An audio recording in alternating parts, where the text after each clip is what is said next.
Karibuni, welcome, tuelimishwe kwa masuala ya jamii, tuchunguze sana mbalimbali, tujuze juu ya matukio ya kila pembe, tawapa burudani kwa familia nzima.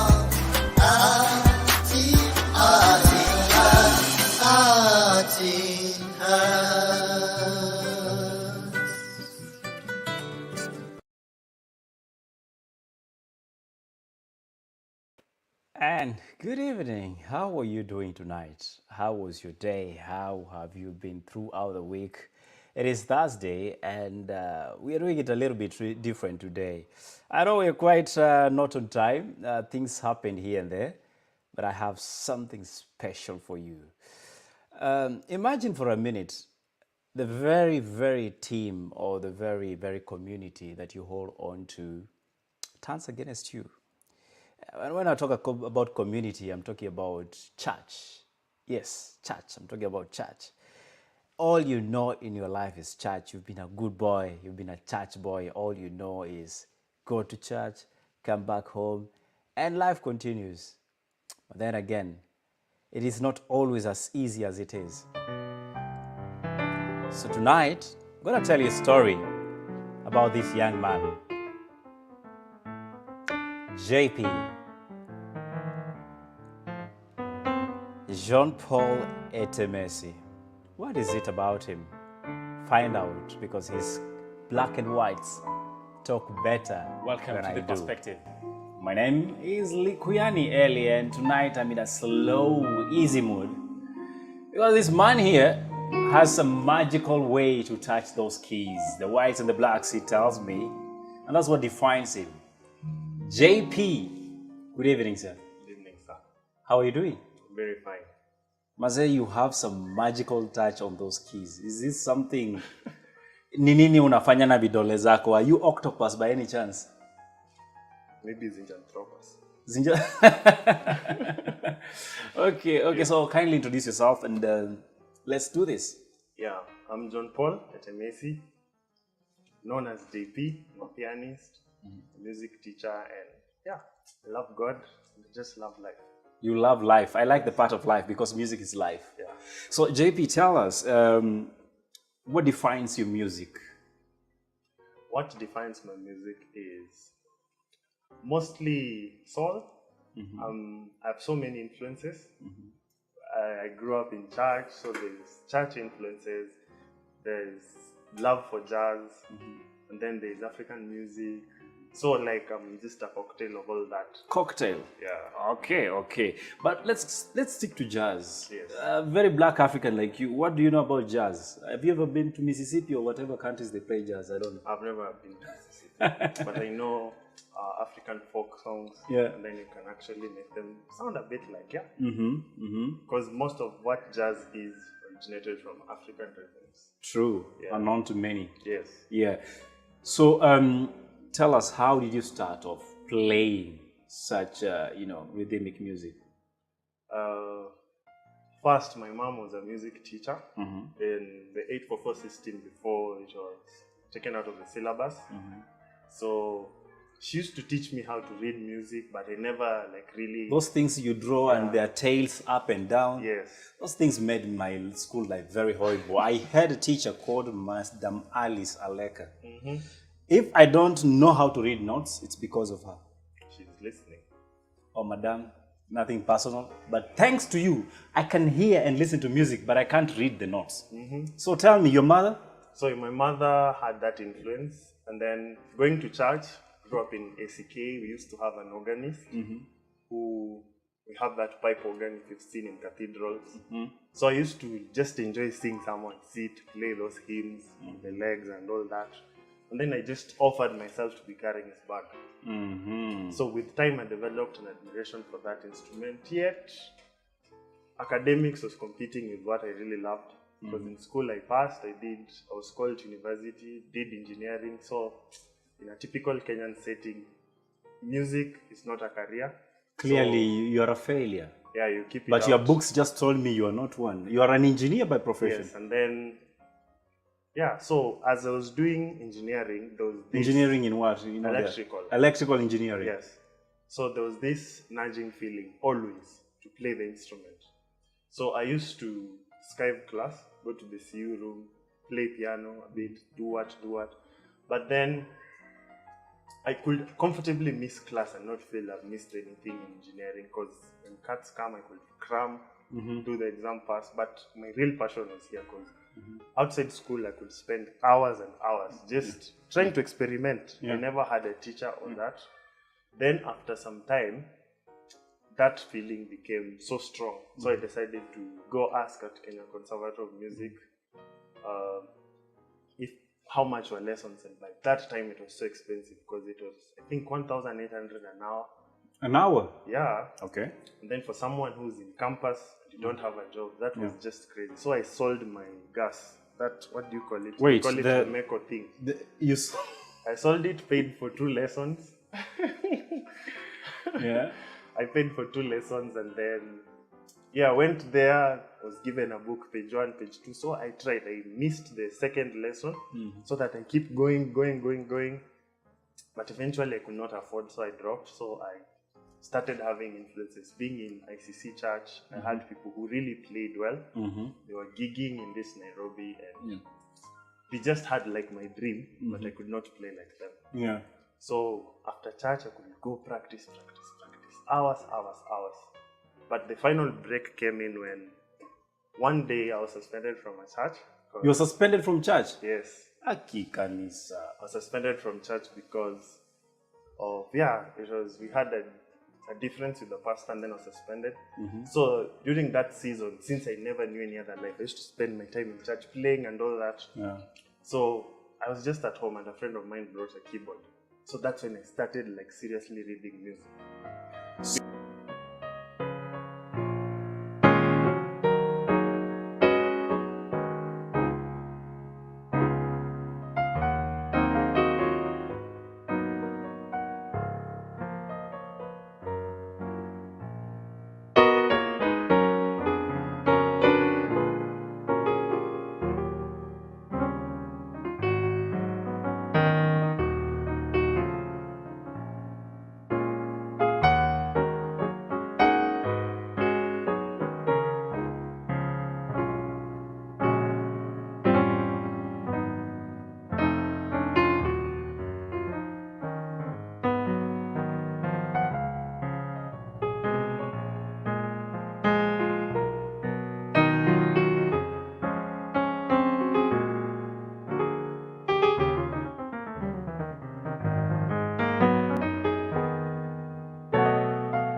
Music from church. Yes. Then you get suspended. Ulipatikana na worship leader? Hapana. What happened? At that time, I was so timid. I could not even talk to a girl, man. How? How? Unless yeye alikuwa mistari unajua tu ni kushikanisha waya na zinachomana. kuisha. Engineer. Yes. Okay. So you proceed and you're suspended. You go home. Was this a low moment or was it a Very moment low. of discovery? Very low focus for a very long time. The only day I never spent my time in church was Monday because all churches are locked on Monday. So I had to like go out there. I had no life. All my friends were in church.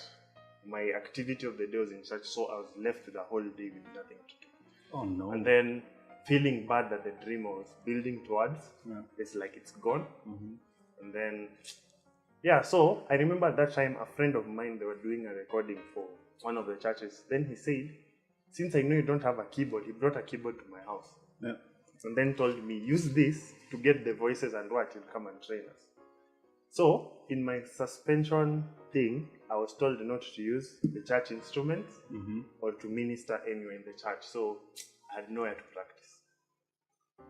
So, that keyboard was divine for me because that's when I switched from just playing Hillsong and all that and seeing my gift beyond the four corners of the church. Yeah. Yeah, so that's when I became curious.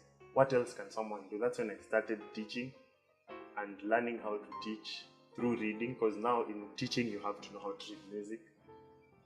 And then now on the other side there were gigs and all that. So learning, I think that's when I intentionally sat down to learn a secular song. For the Wait a first minute.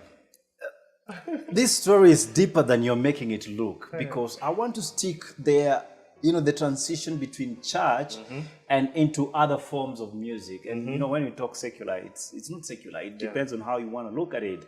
But then again, when you were transforming to become now seasoned instrumentalist, I would call you, how did you detach from the church boy to the musical guy that you are? You know, first, I think the greatest thing is it's like indoctrinated to believe any other music that is not sung in church, does not have God, it's actually evil and satanic. Yeah.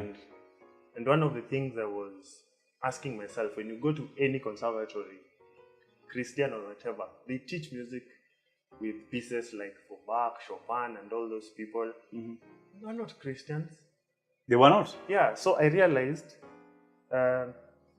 for music, the greatest breakthrough I had is I realized whatever thing you play, you're the one who contributes the spirit behind what is played. Because right now I can play, isn't she lovely? So if I'm coming from an evil place, that's what will come out in the music. But if I really have that appreciation for beauty, I have that appreciation for life and people, and sometimes just making people feel good as they celebrate love, and all that made me be a little bit easier because I saw God in every dimension of life, and not only when people are praying. You know what? You just mentioned, isn't she lovely? And if you're watching me and you feel you're lovely, this is from me, from JP, and the rest of us to you. JP, tupatie you.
Wow, JP. Mazee, hiyo kitu umefanya hapo ni ya wachache. Thank you. Ni wachache. A few people can do that. So, if I may ask you, do you write your music?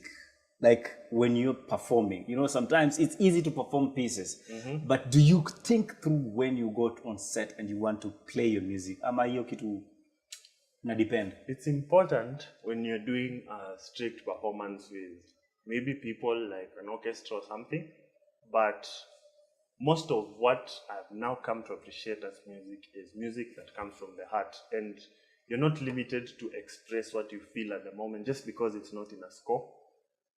The only thing I really believe is as long as you keep time, you have the melody, and you are in touch with your audience, you can do that. There are people who go to classical schools and music, and they read, they get it, they do recitals, they perform exactly. But the only limitation is those people who you're playing their music wrote it from a place of inspiration. So if you only memorize it and duplicate it, then what's your contribution to the music? So do you tell a story with every piece you perform? Yes, because I think for a musician, you must be inspired. If you're not inspired, you'll just play what's needed. But to really touch someone's heart, you really have to play from a place of inspiration. So guys, I don't know if you're inspired tonight by this young man. Am I shooting myself in the foot? Young man? Mubaba. Okay, sorry. Yes. JP, are you inspired by this story? Let us know. Feed us in the comment section with the hashtag #TheArtsinHeart. And remember, you can follow these conversations every single Thursday right here on The Arts in Heart on Facebook and YouTube official. JP, mimi nataka tu tupe a parting shot. Urudi hapo kidogo kwa church. For those who decide not to accommodate but push you out, where you had no family, you had no friend outside church. Waambie kitu vile inauma. Yeah, it really hurts. Especially, nobody can give you a gig out there because you feel like, man, you're playing like church. You're out there in a hotel and you feel like you're supposed to play piano with pads and all that. Ooh, that emotional feeling is not there. But you know, with time you learn. And the greatest thing I can tell someone is, wherever you are, you adapt. For a musician, it's not about what you know. It's about connecting with the audience. And that aspect of connecting will influence your content, will influence what you play, what you express, and you'll actually find a family in the musical world. Whatever, be it music, be it any kind of thing you're supposed to step into, there are always people on the other side. And the fear of feeling like you'll not get there will actually stop you from a greater world you're not exposed to. Definitely, there is always a family, and that's why Art in Heart is one of that. Join the family by subscribing to our channel. And without further ado, ladies and gentlemen, a last piece by one and only JP Itemesi.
Hey, hello. I hope you guys had an amazing, amazing evening. And I just want to say a very, very good evening to everybody that is joining us for the first time. In case you haven't been part and parcel of the Arts in Heart, I want to invite you to subscribe to our channel, and that is the Arts in Heart official on YouTube and on Facebook, the Arts in Heart.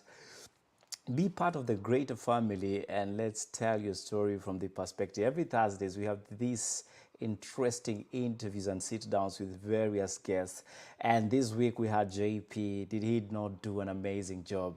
If you know music and love music, you can tell this guy understands his art. On behalf of everybody that met this evening possibility, I just want to say a great thank you and asante sana for you guys staying tuned and being part and parcel of this storytelling. Until next week, I want to say thank you so much to my crew, that is Mwema Nzomo, who was the director of this production, and of course not forgetting Lumasai Geoffrey, who was working with the audio despite all the challenges that we had.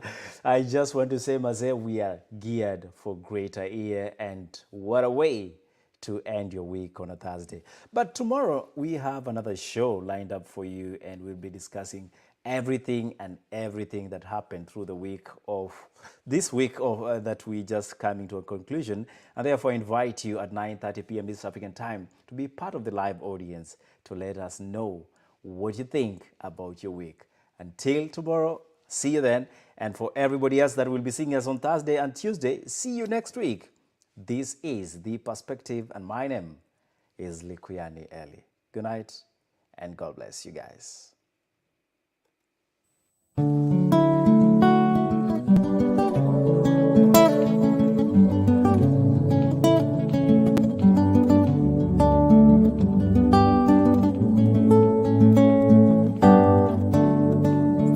Ulitizama kitanda changu kimejaa kunguni, godoro inchi mbili, ukasema wanipenda.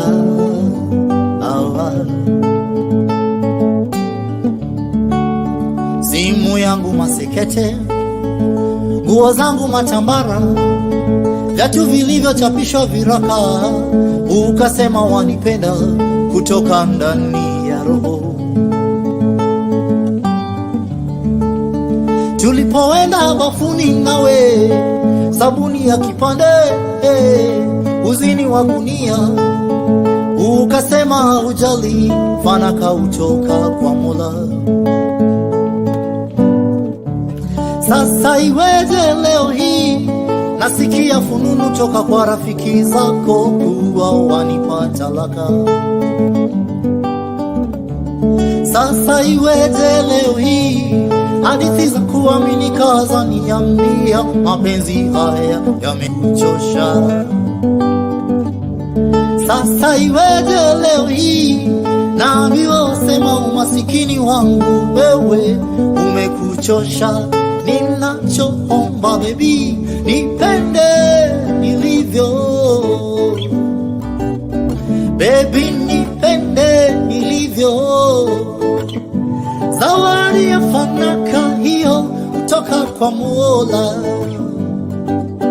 mafanikio kutoka kwa Mola. Baby, baby, ninachoomba mimi